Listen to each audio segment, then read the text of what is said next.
Hola, bienvenidos a un nuevo video tutorial de Código 10 de nuestro RPGID. Soy Juan Vicente Blasco, formo parte del equipo de Código 10 y vamos a ver la segunda parte de la tabla de clientes. Ya si habéis visto el tutorial anterior, donde hemos estado viendo, donde hemos estado explicando la creación básica, con información básica de un cliente en cuanto a la información general, información identificativa, la pestaña de contactos, de general, y la pestaña de contactos. Información general, información de contactos. Vamos ahora a retomar por donde íbamos y vamos a empezar con lo que es datos de facturación.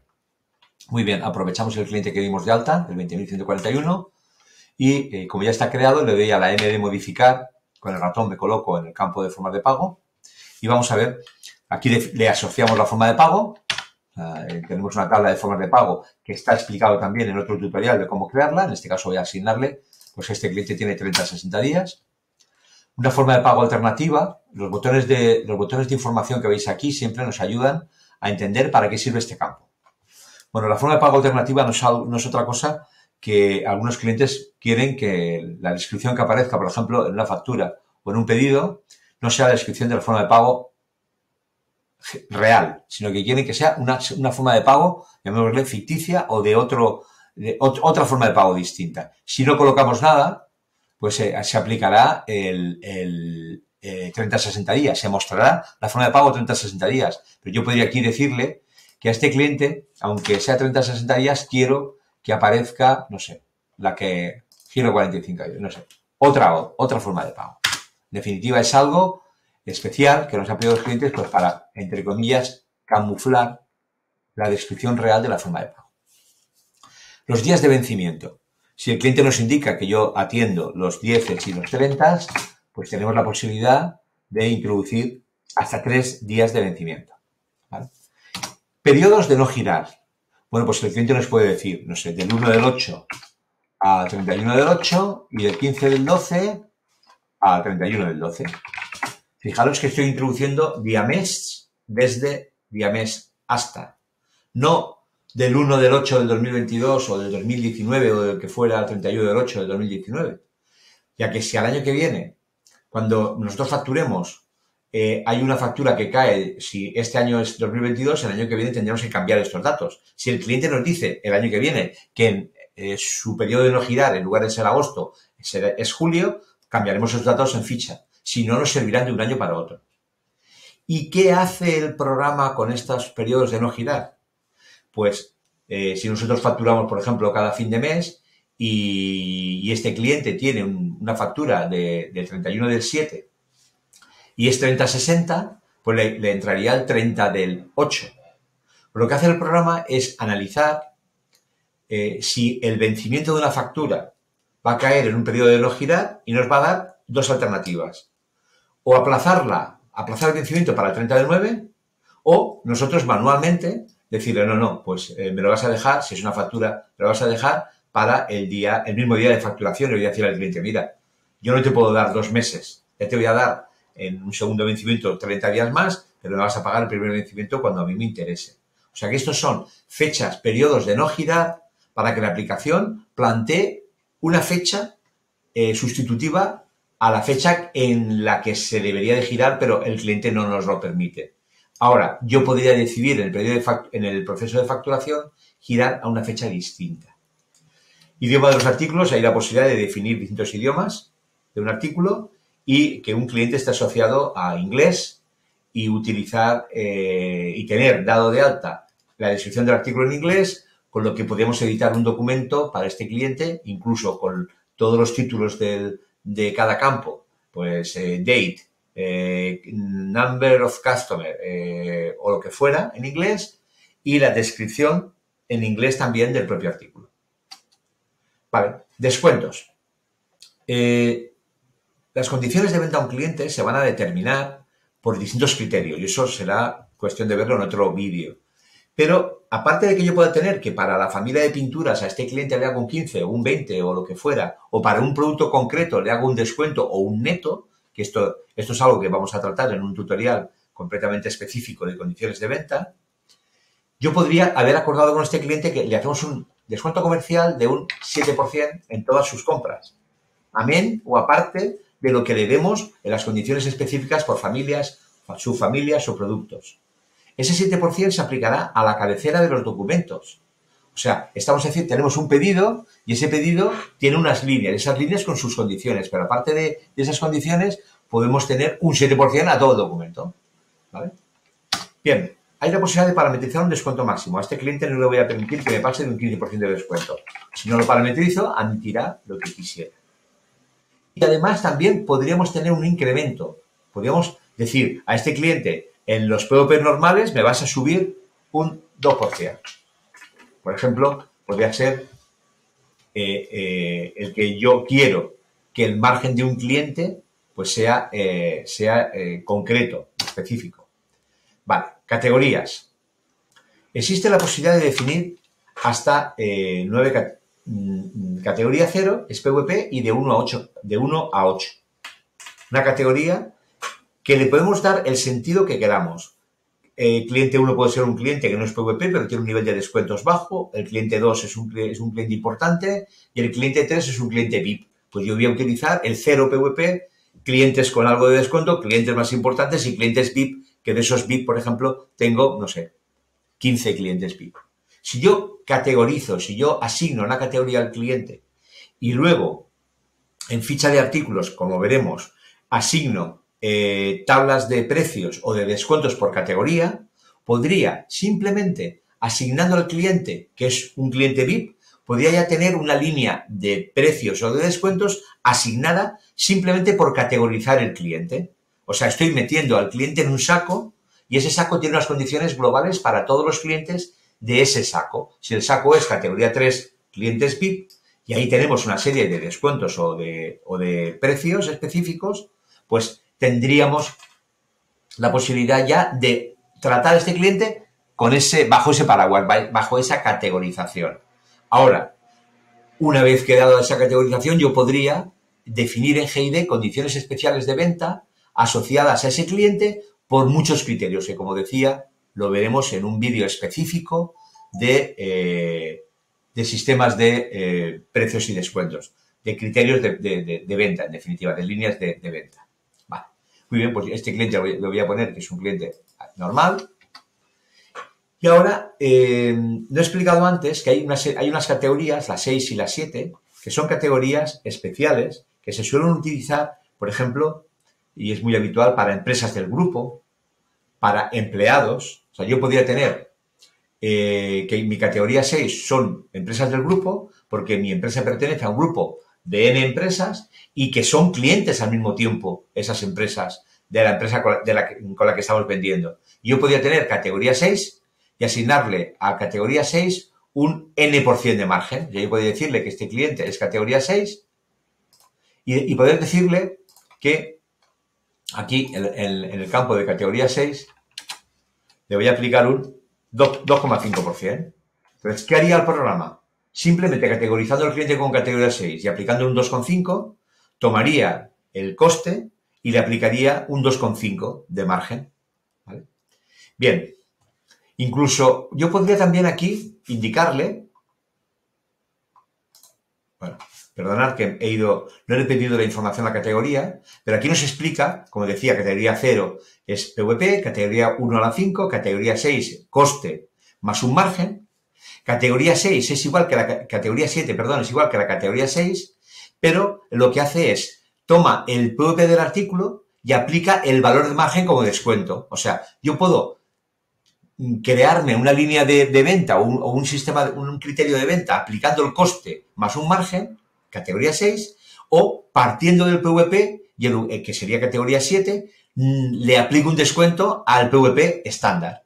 ¿Vale? Y la categoría 8 es una categoría especial que me permitiría, es igual que la 6, pero el margen que voy a aplicar a un cliente de categoría 8 no lo voy a definir global para el cliente, lo voy a definir por producto. O sea, si con categoría 6, por ejemplo, para empleados o para empresas del grupo, le digo que este cliente tiene un 2,5, con categoría 8, aquí no le pondré nada, no le pondré ningún porcentaje de margen y lo asignaré en el propio artículo, para que un artículo a un cliente de categoría 8 le cargue un 2,5, pero a lo mejor a otro artículo no le puedo cargar nada o le puedo cargar menos o más margen.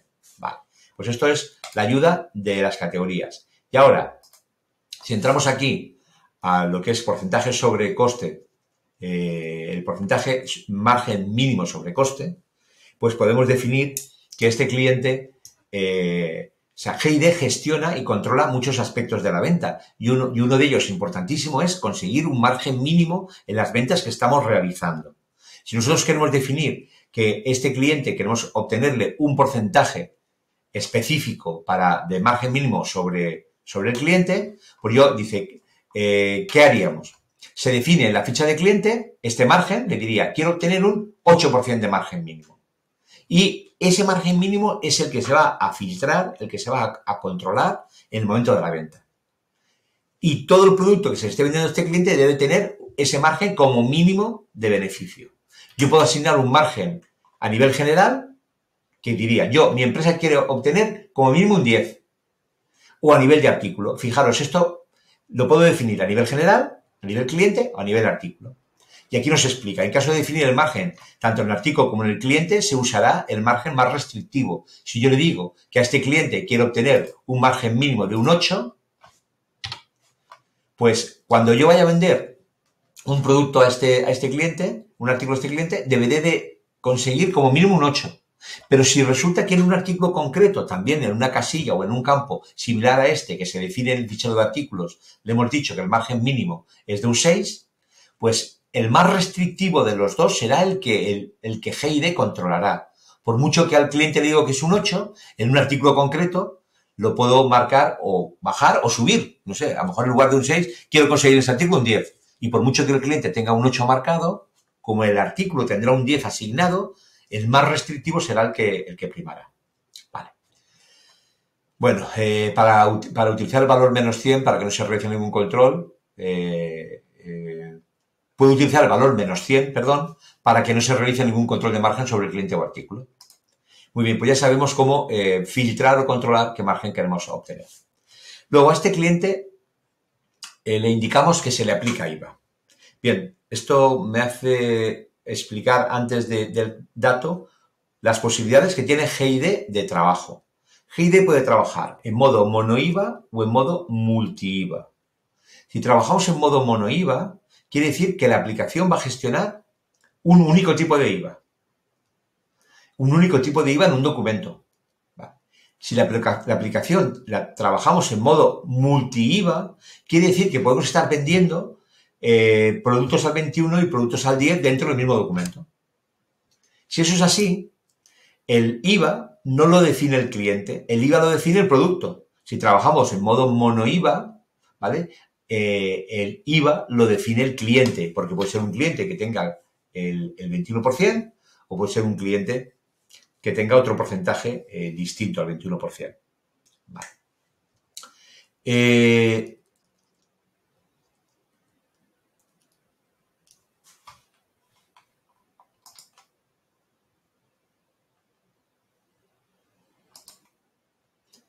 En el caso de clientes con recargo de equivalencia, marcaremos la casilla de recargo. Muy bien. Seguimos. Si el cliente que estamos dando de alta es un cliente con IVA incluido, marcaremos la casilla de IVA incluido, o si es exento, la casilla de IVA exento con artículos exentos. ¿Qué quiere decir IVA incluido?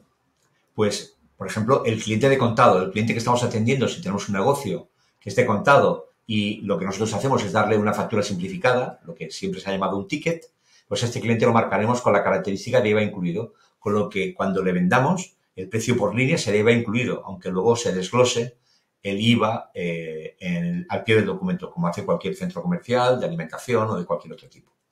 Si el cliente tiene retención, le marcaremos el porcentaje de retención del IRPF. Y algo muy importante es el tipo de facturación. El tipo de facturación, la empresa podría facturar de distintas formas. En este caso tengo una semanal y una quincenal. Supongamos que nuestra empresa factura los 15 y los 30. Pues yo englobo o asigno al cliente que este cliente es quincenal, ¿vale? O también podría, bueno, ahí estaba semanal y quincenal. Bueno, pues será cada semana, cada 15 días. Entonces, cuando yo vaya a facturar, si facturo los quincenales, pues en la quincena me tocará facturar los semanales y los quincenales, porque también acabo una semana. Pero, sin embargo, si yo facturo a mitad de mes, a la segunda semana serán semanales y quincenales. Pero si yo facturo al principio de mes, solamente facturaré la semana primera. En definitiva, son sacos o grupos de facturación del cliente. Y luego, ¿cómo se envían las facturas? No está definido aquí, pero nos podemos enviar las facturas por mail directamente. Podemos utilizar un gestor de correo externo a nuestro Outlook, por ejemplo. O si tenemos Itemdoc, nuestro sistema de gestión documental, podríamos también utilizar nuestra herramienta de gestión documental. Vale. Bueno, vamos a seguir con estos campos que tenemos en esta zona y alguno importante para la facturación. Y luego alguno de ellos lo iremos dejando para cuando veamos la parte de facturación. Si quiero que los vencimientos se ajusten o no se ajusten a las fechas fijas de pago, o sea, los días fijos de pago, si yo, por ejemplo, tenía el 15 y el 30 y ahora un vencimiento según mi factura le corresponde al 30 del mes que viene, pero sin embargo, la forma de pago es 15 y 30 días, pues yo le puedo decir que se redondea el vencimiento y le iría a la fecha más cercana, al 15 del mes. Si quiere que emita recibo, esto ya no se utiliza, ni no es truncable. Si es una venta inusual, la que le hacemos a este cliente. Si emitimos factura con facturación electrónica. Esto es lo que ya más se está empezando a utilizar, tanto para organismos oficiales como para empresas que ya tienen su software preparado para recibir facturas electrónicas. Si aplicamos o no folletos de venta. Y aquí, un dato importantísimo, es la parte de qué tipos de documentos le permitimos hacer a este cliente. Este dato lo veremos, o este campo lo veremos cuando entremos a la parte de ventas. Pero para que nos hagamos una idea, GID permite trabajar con distintos documentos, tickets, facturas, albaranes, facturas de contado, albaranes de créditos. Y si, por ejemplo, yo este cliente quisiera que solamente pudiera hacer albaranes o pudiera hacer facturas, pues le pondré la letra que yo quiero que únicamente se admita. Luego, si quiero los albaranes valorados o no, si lo quiero con precio neto, que es lo que llamamos parcial, si quiero que la facturación agrupe o no agrupe los albaranes. Esto es algo importante o algo muy interesante. Tenemos algún cliente que sus clientes le piden que le agrupe los albaranes por referencia de pedido.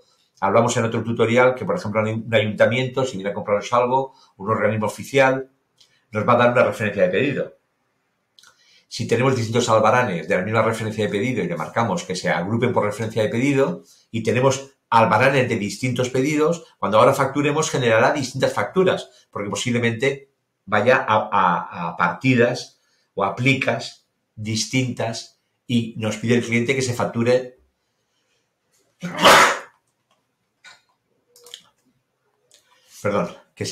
todo agrupado. En definitiva, son campos que nos van a ayudar a que nuestro sistema de administración pues contemple, o sea, se olvide de muchos controles, ¿vale? No, tengo que separar los albaranes por pedido. No, quiero separar los albaranes, o sea, por referencia de pedido, por importe. A lo mejor algún cliente nos dice, mira, yo lo que quiero es que si yo tengo facturas de más de 1.500 euros, o sea, albaranes de más de 1.500 euros, me hagas facturas por ese montante. Si ahora tengo albaranes que me suman 4.200, me hará una factura de, no sé, de 1.500, otra factura de 1.400, no puede cortar, no puede facturar parte de albaranes en una factura o en otra, y el resto en una tercera factura. O sea que yo puedo indicarle incluso cómo quiero que se hagan las agrupaciones de facturas. Si tratamos con cambios de moneda, la aplicación puede trabajar con cambios de moneda, porque trabajamos con otras divisas, también se parametriza. Ejemplares que queremos que se impriman y bueno, informes, datos que, como decía antes, vamos a verlos en el momento que sea necesario. Pues esta pestaña de facturación, como veis, llevamos un vídeo bastante largo, pero es que es importantísima dentro de la parte de las características de cómo facturamos a un cliente. Muchas gracias y nos vemos en otro vídeo.